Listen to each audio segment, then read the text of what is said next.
Well, howdy again. This is Mrs. Becky, and today I'm going over IXL. Whoops, it's L1. That's not on there. L1, radical expressions and functions. Oh, here it is, L1. We're going to be simplifying radical expressions with variables. And if you will remember that a expression is um, something that looks like the square root sign we're used to seeing, that if there's no number right in here, a square root is usually has that unseen 2 there. And actually, I'll just leave it there. So I thought, just to review a little bit, sometimes people get really mixed up with this, even though you learned this a long time ago. So I'll review this, that the square root of 4 is, it can be written in a different way. I'm going to do it like this. It can be written like this, 2 to the second power. That's the same thing as 4, um, which the answer to that is 2, obviously. Let me do another quick example. If we've got square root of 9, another way of writing that is like this, with 3 to the second power, and that answer is 3. Square root of 9 is 3. So hopefully you can see that if if there's anything inside of the square root sign like this, and it looks like this with a variable that's squared, the answer is just going to be this, um, whatever it is, if it's variable, a number, or whatever. The idea is that this this radical sign here, if it's squared, undoes that too. They're kind of inverse. They are inverse operations. Then the other thing I'm going to show you guys is that if you can have cubed roots. So if you have a 3 in there, you can have that. We're looking for what number times itself 3 times would give you that 27. So you could rewrite it um, like this. 3 to the third power is 27, and the root of that is going to be 3. So again, this um, this radical sign with the whatever number you have here kind of undoes the power, and that's your answer. So that's kind of like what we're going for here. The other thing is that you can have, let's do this one again, the cubed root negative 27. You can have a negative root if this is an odd number. It doesn't work for the even numbered ones because negative 3 times negative 3 times negative 3 does give us that negative 27. It doesn't work for the even number ones. So we've got, the answer is 2. There's no way that you could have a negative 2. Well, take that back. Yeah, times a negative 2 is always going to give you a positive answer here. So you're not going to get this to be negative because it's even. Okay? So that's just a little refresher. Now we're going to attack these problems. Right, so let's attack these problems. Now, in the little radican here, there's well, there's not anything, but we can assume it's a 2.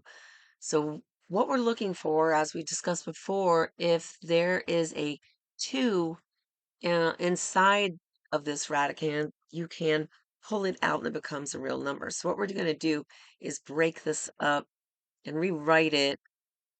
We're going to rewrite x to the 4th power, and we're going to raise it to the 2nd power. So if you remember your rules for exponents, if you raise an exponent by an exponent, you multiply these. So x to the 4th raised to the 2nd power gives us that x to the 8th power. So what that does is that allows us to this radical sign here kind of undoes this too, and that leaves you your answer right there, x to the fourth. So we're trying to look for numbers inside of here that can be written to where they come out to like to call the real world. They're not squared roots. They're not radicals anymore. So then on this one, we have a 3 that's inside of there. So we know that we're dealing with cubed roots. So we want to rewrite this x in a way that we have a 3 up here. Because in doing that,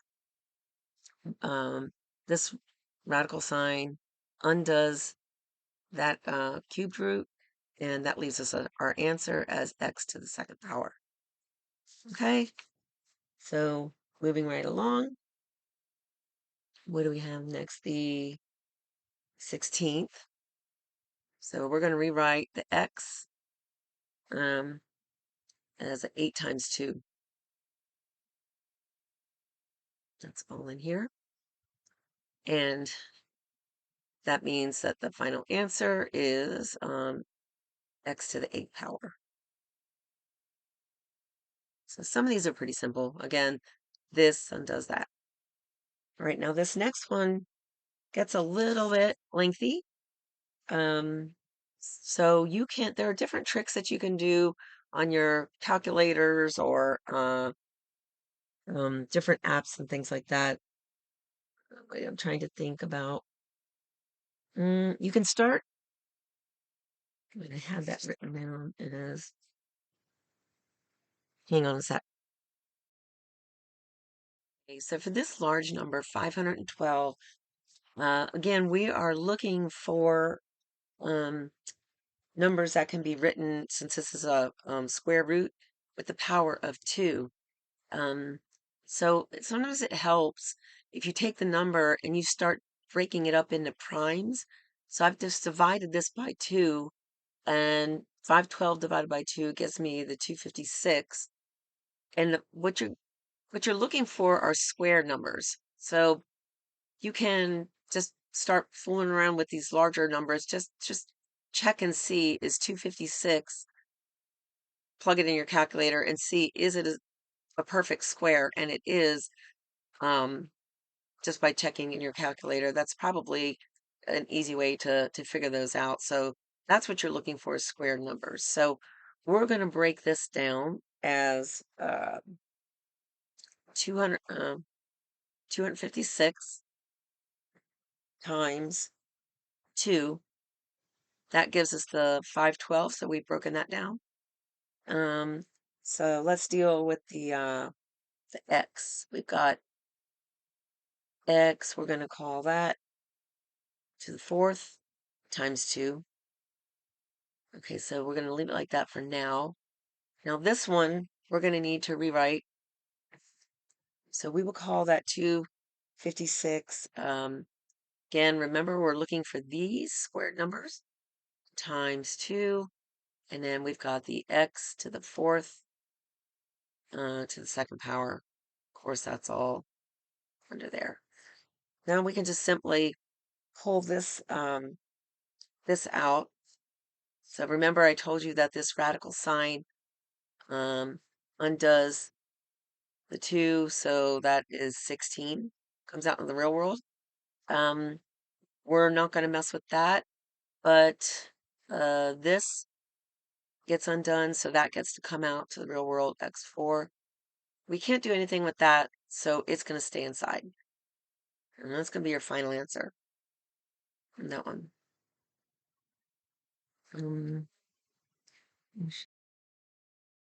Yeah, on this example, notice there is a 4 there. So we have to rewrite these in terms of exponents with a 4.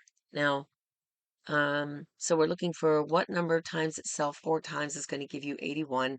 And you can just sort of like test around and see, plug it into your calculator, like 2 times 2 times 2 times 2, and 4, 8, 16. That's not going to be it. You could just do it that way. Or you can also, there's in the graphing calculators, there's a function that has an X here, so you can pull that up and you can put the 4 in there, and then you can write the 81 here, and it's going to give you that root, which is 3. So 3 times itself 4 times is going to give you 81.